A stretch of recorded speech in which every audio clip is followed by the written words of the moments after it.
मेरा हुसैन करबला में दीन के लिए गया था कि राजगद्दी के लिए? दीन के लिए। कल फसल तो ना है, कुछ जने बोले ना है, समझ तो नहीं आया। दीन के लिए गया था, दीन के लिए तो मेरे हुसैन ने अपनी गर्दन पेश कर दी। जिसने दीन की खातिर अपना सर कटा डाला, जिसने दीन की खातिर अपना सर कटा डाला, अरे वो अली का बेटा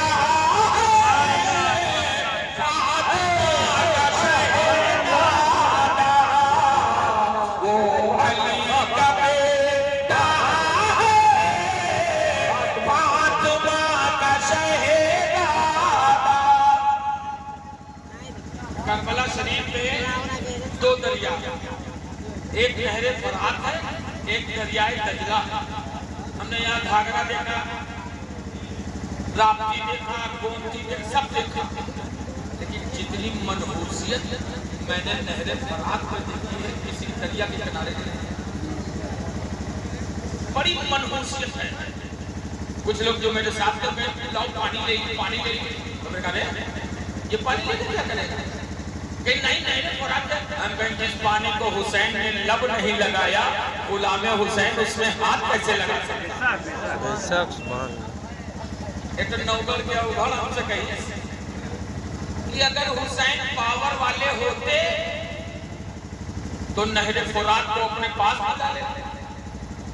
सवाल है, अगर हुसैन पावर वाले होते तो नहर फुरात को आवाज अगर मेरा हुसैन चाह लेता, इशारा कर देता, तो मेरा अकीदा है सुन्नियों का कि कयामत तक करबला में बारिश हो।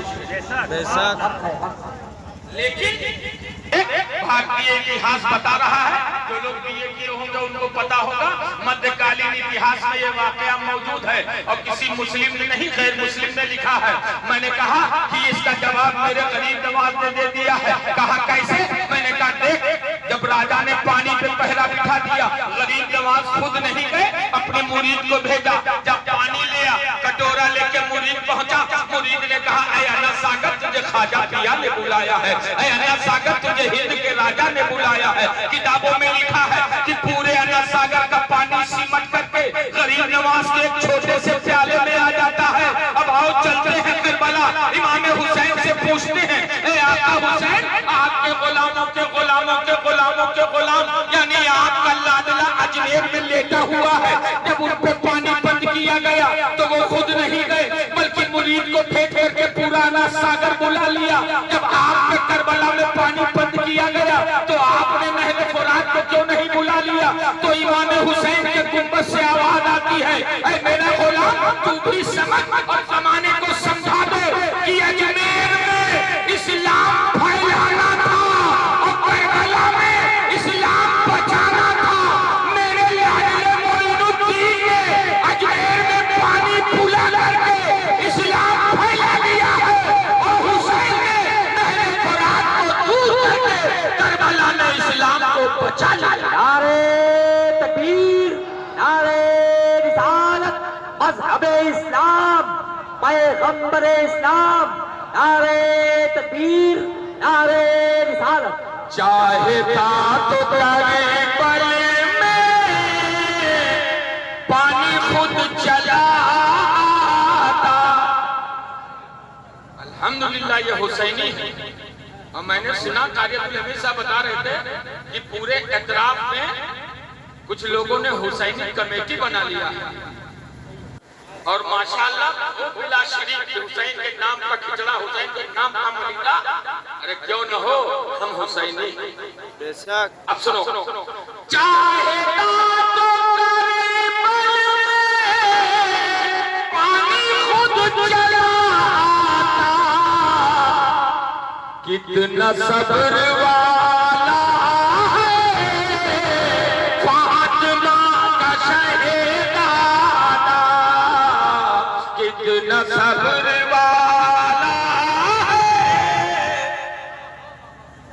अब सुनो, बता मेरा हुसैन जिंदा है कि मुर्दा? जिंदा जिंदा। जिसका अकीदा है हुसैन जिंदा है, हाथ उठा के जोर से कह दो या या हुसैन या हुसैन। और हम सुन्नियों का मसलके आला हजरत वालों का ये अकीदा कि मेरा हुसैन करबला से हमें देख रहा है। बेशक सुभान अल्लाह, बेशक। अगर ये अकीदा है कि हुसैन करबला से देख रहा है तो हाथ उठा के कह दो या हुसैन या हुसैन। कुछ लोग कहते हैं हुसैन तो हुसैन है, हुसैन के नाना मरकर मिट्टी में मिल चुके हैं। अब माज़अल्लाह, अब आओ हुसैन जिंदा है मैं नहीं कहता, ये पीरे तरीकत नहीं कहते कि गौसे आजम ने नहीं कहा, ख्वाजा ने नहीं कहा, बल्कि खुद परवरदिगारे आलम ने वाह वाह वाह। कैसे? तो आओ इसी हिंदुस्तान की सरजमी है, हिंदुस्तान की सरजमी पर ये उत्तर प्रदेश है। उत्तर प्रदेश के पास एक जिला है जबलपुर, ये वाकया तारीख कानपुर में लिखा है। जबलपुर एक जिला है, जबलपुर के पास एक मछली शहर कस्बा, मछली शहर में मुसलमान काफी पढ़े लिखे थे, कोई डॉक्टर था, कोई इंजीनियर था, कोई प्रोफेसर था, कोई लेक्चरर था। उस वक्त अंग्रेजों का जमाना था। एक दिन अंग्रेज गवर्नर की सवारी मछली शहर से गुजरी। जब मछली शहर से गुजरी उसने देखा कि मछली शहर के करीब एक आलीशान मस्जिद बना हुआ है।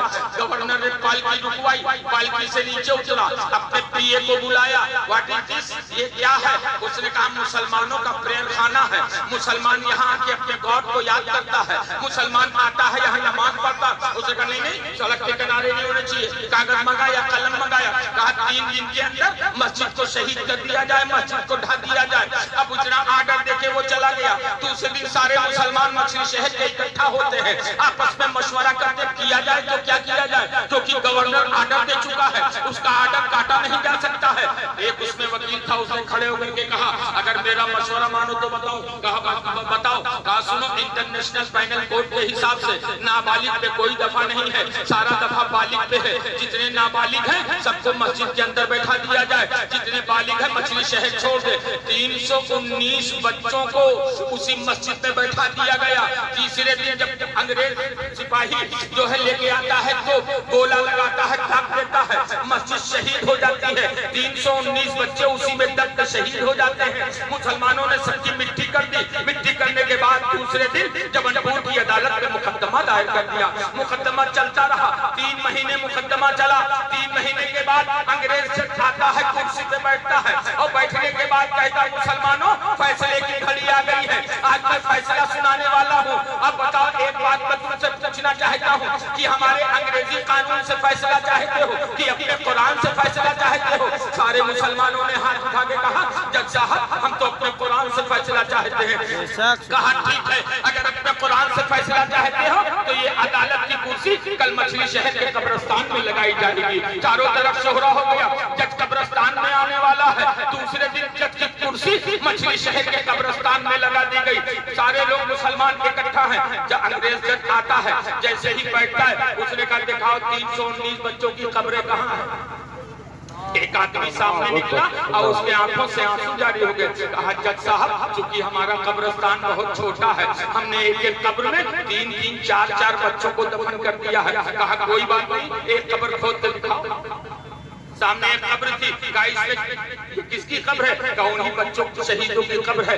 कहा इसमें कई बच्चे हैं? कहा 3। कहा खोद के यही कब्र दिखाओ। मुफ्तियाने कराम से मशवरा किया गया। मुफ्तियाने कराम ने कहा ठीक है, कब्र खोद के दिखाया जा सकता है। मिट्टी हटाई गई। मुसलमानों अगर सच्चे हुसैनी हो तो दिल थाम के सुनना, मिट्टी हटाई गई, पटरा हटाया गया। अंग्रेज जब अंदर झांक के देखता है, सारे लोग देखते हैं, सबकी आंखें खुली की खुली रह जाती हैं। क्या कहते हैं कि वो तीनों बच्चे उसी में बैठकर एक दूसरे से खेलते नजर आ रहे हैं, आपस में धक्का मुक्की करते नजर आ रहे हैं। अंग्रेज जज ने कहा जल्दी से पटरा लगाओ, मिट्टी चढ़ाओ। उसके बाद कहा अब इसका फैसला कल जबलपुर की अदालत में दिया जाएगा। दूसरे दिन लखनऊ, कानपुर, सुल्तानपुर, फैजाबाद चारों तरफ शोहरा हो गया कि जज ने तो खबर खोद के देखा है, आज वो फैसला सुनाने वाला है।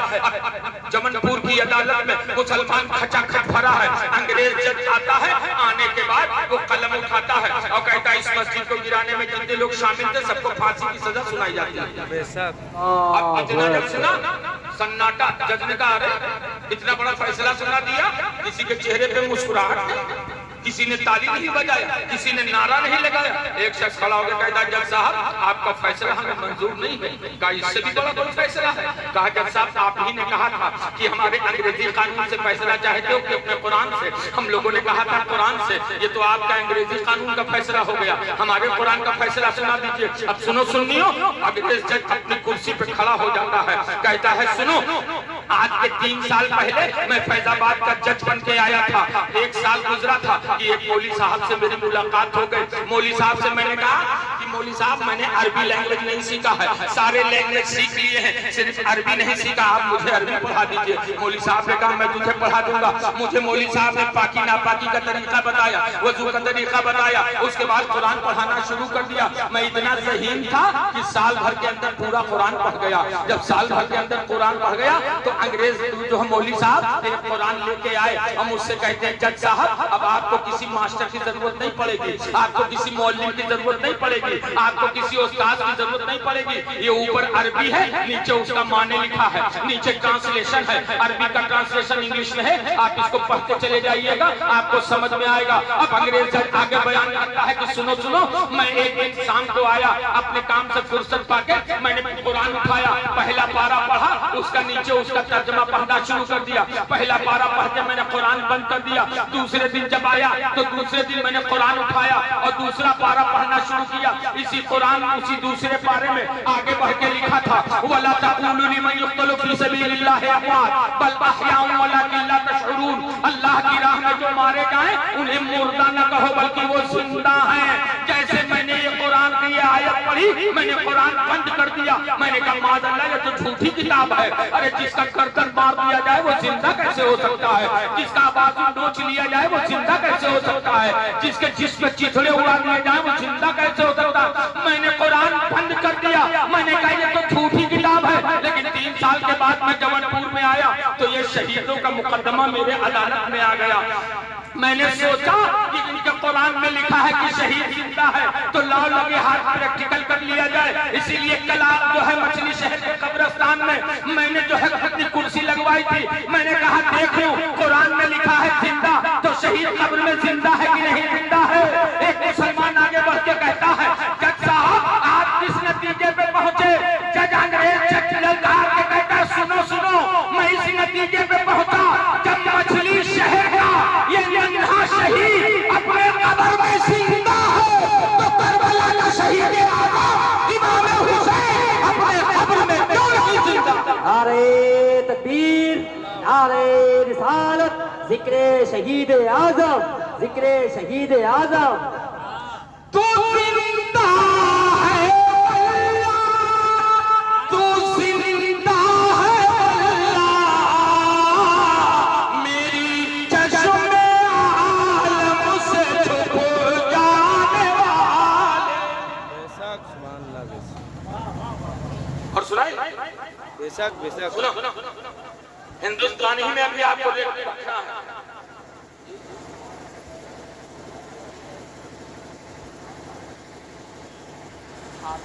जज कहता है कि लोगों ने पूछा कि जब आप इस नतीजे पे पहुंच गए हैं तो आपका क्या मामला है?